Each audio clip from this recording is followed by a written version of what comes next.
Buat ukuran sedan, BYD Seal itu udah jadi anomali. Dia direspons cukup positif dan kita sering lihat lah ya di jalan dia laris banget. Nah, sekarang ada versi SUV-nya. Ini dia BYD Seal Lion, kita lihat speknya kayak apa ya.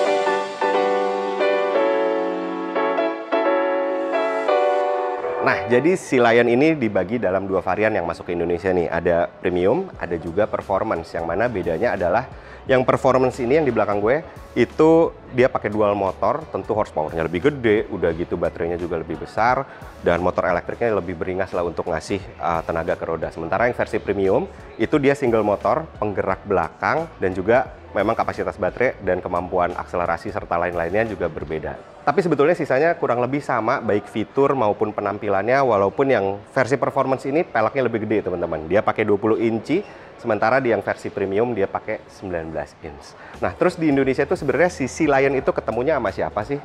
Jadi untuk gambaran dulu, dia adalah SUV 5-seater, panjangnya sekitar 4,8 meteran, udah gitu wheelbase-nya 2,9 meteran, yang mana kayaknya menjanjikan untuk kapasitas di dalam, lebarnya 1,9 meteran. Jadi ketemunya yang paling dekat adalah sama Ion Hypertech, yang mana mobil itu sebenarnya agak sedikit lebih panjang, tapi secara spek dan secara proporsi SUV 5-seater juga, jadi kayaknya rival paling dekatnya adalah Ion Hypertech. Kalau kita lihat desainnya dari muka, kita udah cukup bisa mengenali ini adalah headlamp yang desainnya sama persis dengan BYD Seal, karena dia memang mengadaptasi desain Ocean X juga untuk di mukanya, tapi memang bentuknya SUV. Terus kita lihat lagi ke samping, ini dia tentunya berbeda ya sama BYD Seal, karena Seal kan sebuah sedan, sementara ini adalah sebuah SUV yang mana gaya-gayanya juga tetap sporty, tapi teman-teman dia atap dan pilarnya itu melandai ke belakang, jadi agak mengkupe gitu ya, jadi mencirikan sebuah SUV yang performance gitu, yang cukup sporty dan dibalut sama ban 20 inci. Udah gitu ke belakang, ini juga sebenarnya beda. Lampunya sama BYD Seal agak sedikit berbeda, tapi sebenarnya arah temanya sama persis gitu loh. Yang mana dia membuka di belakang gini, terus mengerucut ke tengah, nyambung.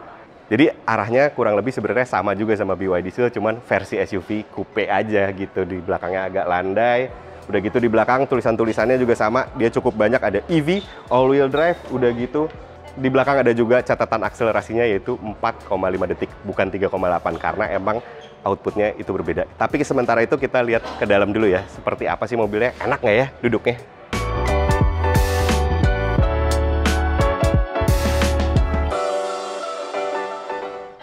Oke, dari masuk kita udah bisa lihat bahwa ini ada tata letak dan ada desain yang sangat-sangat berbeda dari BYD Seal yang ada di Indonesia sekarang. Nah, dia tuh jadi si layout dashboardnya lebih kotak-kotak, lebih rata gitu ya di sebelah sini, yang mana hal itu lebih apa ya, lebih mengidentitaskan dirinya tuh SUV gitu, karena bukan yang tipis-tipis kayak di BYD Seal, tapi si Lion ini punya arah yang lebih kaku gitu, kotak-kotak. Selain itu juga setirnya dia pakai palang 4, kalau di BYD Seal kan palang 3 yang bulat-bulat gitu, ini palang 4, lebih kerasa SUV gitu ketika kita lihat. Terus sisanya sih sebenarnya kurang lebih ada kemiripan teman-teman gitu, dari mulai bangkunya yang ala-ala bucket seat, udah gitu dashboardnya juga full yang soft padded gitu ya. Di tengahnya ada layar besar 15,6 inch kalau nggak salah yang bisa di-rotate juga tentunya. Terus isinya udah cukup lengkap dengan Android Auto, Apple CarPlay, name it lah, pokoknya cukup lengkap. Termasuk mestinya sih di sini ada juga nih pengaturan AC yang pakai 3 jari. Nah, fan AC kita bisa atur pakai 3 jari nih, kayak gini, 1, 2, 3. Ini shortcutnya supaya kita nggak ribet mencet-mencet tombol AC. Udah gitu kita juga bisa pakai si ventilated seatnya untuk di depan ini. Terus yang salah satu hal yang baru adalah ini juga nih, wireless chargernya sekarang 50 watt maksimal dayanya. Dan kalau kita lihat ke bawah-bawahnya, sebenarnya kurang lebih mirip sama si BYD Seal nih gaya-gayanya. Dengan apa, diamond cut gini si tuas transmisinya. Udah gitu pakai panoramic glass roof juga. Nah, ini bangkunya kita coba turunin paling rendah. Nah, ini udah paling rendah ya teman-teman. Jadi memang cukup terasa bahwa posisi duduknya itu berbeda dengan BYD Seal. Dia lebih commanding, lebih agak tinggi, karena ini walaupun kap mesin di depan itu ngelandai, kita tuh masih bisa lihat sedikit gitu sih si kecerutan kap mesinnya gitu loh. Terus duduknya tadi balik lagi, ini electric seatnya kerasa lebih lengkap lagi. Jadi selain recline, maju mundur, ada lumbar support juga, nih lumbarnya ada. Dan yang agak beda juga adalah dia ada semacam ottoman seat, tapi bukan sih, tapi dia memang naikin si betis kita nih, jadi lebih kesangga lagi untuk duduk nih, dan dia agak naik gitu, yang pada akhirnya kita bisa duduk lebih nyaman daripada di BYD Seal nih di sini. Ini oke sih, format bangkunya seru. Tapi kita sekarang lihat ke belakang dulu ya. Nah, ini adalah posisi duduk di belakangnya. Jadi otomatis ya teman-teman, dibanding BYD Seal, si Lion jadi kerasa jauh lebih lega. Walaupun si atap dan pilarnya itu melandai gitu, tapi di sini terasa cukup besar. Kita duduk cukup rendah dan bangkunya super suportif. Karena kalau teman-teman lihat ini, si benchnya ini dia nyentuh ke betis, hampir masuk ke ketek kaki. Jadi ketika kita duduk itu semua tersangga dengan nyaman gitu. Jadi kayak agak duduk di sofa lah gitu. Dan sisa ruang kakinya juga masih cukup banyak. Ini tadi kan posisi nyetir gue, kita lihat itu masih ada sekitar 4x3, berarti 12 jari untuk ke depan gitu loh. Jadi terasa cukup lega. Udah gitu headroomnya juga masih cukup terakomodir untuk tinggi gue yang 170 cm. Walaupun ada panoramic glass roof sebesar ini, tapi masih bisa menyisakan ruang yang oke lah, yang cukup banget.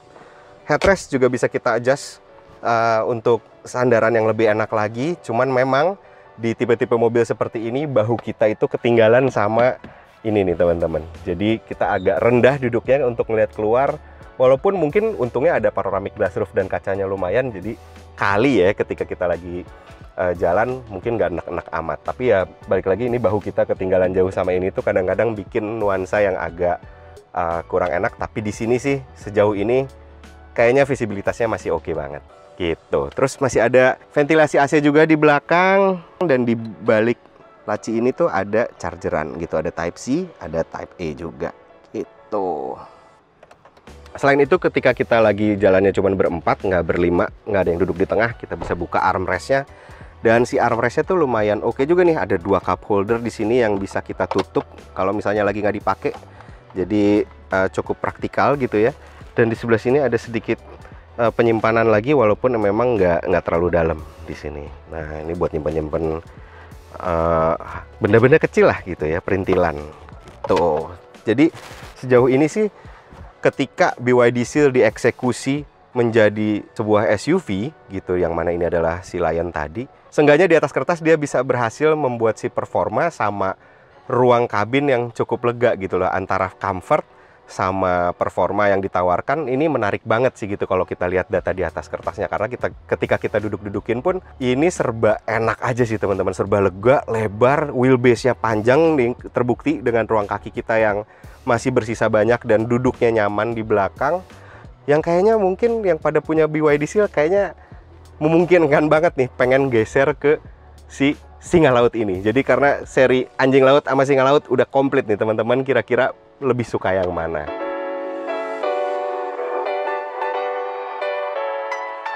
Nah, selain kabin yang lega, si Lion 7 juga punya ruang dan akses bagasi yang luas. Tentu udah pakai bagasi elektrik yang ketika kita tahan pakai tangan, safety-nya juga oke. Nggak terlalu neken nih baliknya.